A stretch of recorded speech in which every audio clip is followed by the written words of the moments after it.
দেখুন, বিজেপি দাঙ্গা বাঁধাতে চায়, বিজেপি সাম্প্রদায়িক উত্তেজনা তৈরি করতে চায়। পশ্চিমবঙ্গের মুসলিমদের বুঝতে হবে যে তারা এই প্ররোচনায় পা দেবে না তারা শান্ত থাকবে। কারণ যদি তারা এই প্ররোচনায় পা দেয়, তাহলে যদি দাঙ্গা শুরু হয় তাতে একমাত্র বিজেপির লাভ। বিজেপি চায় হিন্দু ভোটের ধ্রুবকীকরণ, মানে হিন্দু ভোটের মেরুকরণ, polarisation of Hindu votes. BJP সেই কাজটা ছাড়া বিজেপির আর কিছু নেই। এবং বিজেপি পশ্চিমবঙ্গের নির্বাচনের আগে বারবার বলছেও যে 2021-এ যা তারা পারফর্ম করেছে তার তুলনায় তাদের আর 5% হিন্দু ভোট মাত্র দরকার। আমরা যদি মুর্শিদাবাদের ঘটনা দিয়ে শুরু করি তাহলে দেখব যে একটা ওয়াক অফ বিক্ষোভ, সেটা যেই উত্তপ্ত হয়ে উঠলো তার সুযোগ নিল বিজেপি। আমরা যদি মহেশতলা দেখি তাহলেও দেখব যে একটা ঘটনা, যেটা একটা তুচ্ছ ঘটনা, সেটার সুযোগ নিচ্ছে আরএসএস।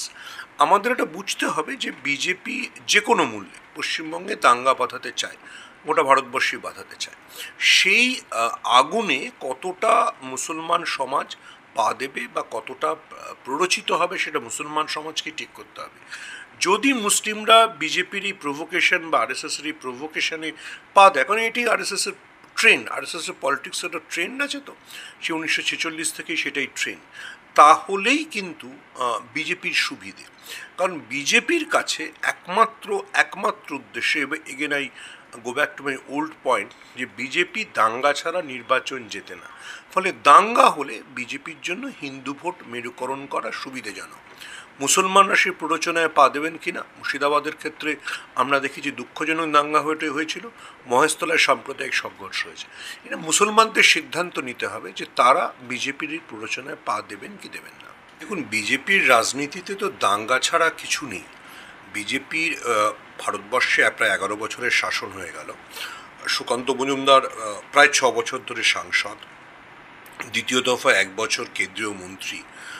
যদি এটা বলতে পারতেন যে সুকান্ত মজুমদার, যে ওনার বাড়িতে অন্তত 100 লোকের নিয়োগপত্র আছে যাদেরকে উনি সরকারি চাকরি দিয়েছেন, তাহলে ভালো হতো। কিন্তু তার জায়গায় উনি বলছেন ওনার বাড়িতে বর্ষা আছে, তীরধনুক আছে, পিস্তল আছে। এটা তো খুব দুঃখজনক।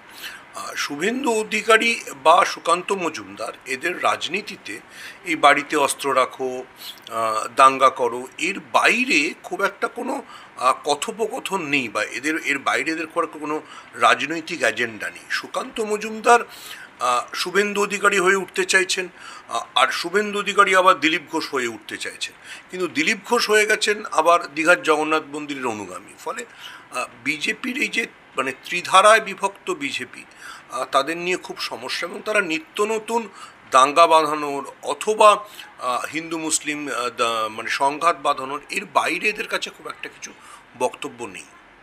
বিজেপি নারী সম্মান যাত্রা বার করার তা হচ্ছে মানে কি বলবো, যে আলাস্কায় এসি বেচতে যাওয়ার মতো বিষয়। আলাস্কায় এসি বেচতে যাওয়া আর বিজেপির নারী সম্মান একই ব্যাপার। দেখুন, আমাদের মাথায় রাখতে হবে আরএসএসের কোনো ভবনে মহিলাদের কোনো প্রবেশাধিকার নেই। আরএসএস বেসিক্যালি মহিলাদেরকে অ্যালাউ করে না।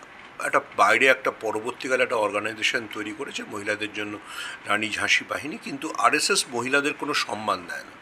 সম্মান দেয় না বলেই মধ্যপ্রদেশের মন্ত্রী কর্নেল সোফিয়া কুরেশিকে জঙ্গিদের বোন বলতে পারেন। দেয় না বলেই মধ্যপ্রদেশের রাস্তার উপর ধারকার রকম একটা জঘন্য কাণ্ড ঘটাতে পারেন। একটার পর উত্তরপ্রদেশের গোন্ডায় ঘটেছে, একটার পরটা ঘটেছে। বিজেপি আর মহিলাদের সম্মান এই দুটো খুব পাশাপাশি যায় না। সেটা মণিপুর হোক, সেটা ভারতবর্ষের যে কোনো প্রান্তেই হোক, BJP is not a very women friendly party. এটা আমাদের পরিষ্কার বুঝতে হবে। এবার পশ্চিমবঙ্গে এসে বিজেপি বিভিন্ন ধরনের মানে যাত্রাপালা করেন। লার্জলি যে যাত্রাপালাটা করেন, যে কারণে মমতা বন্দ্যোপাধ্যায় এবং মিত্রাকে পালকে বলেইছেন যে উনি ফ্যাশন ডিজাইনিং নিয়ে কথা বললে বেটার, কিন্তু উনি যদি রাজনীতি নিয়ে কথা বলেন তাহলে বিপদ।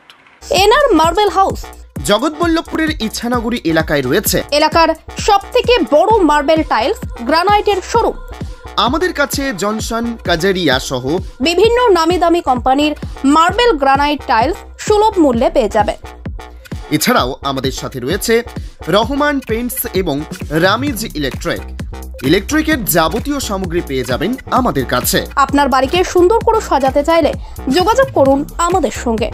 আমাদের ঠিকানা মুলুক চাঁদের বাঁধ, ইচ্ছানগরী, জগৎবল্লভপুর।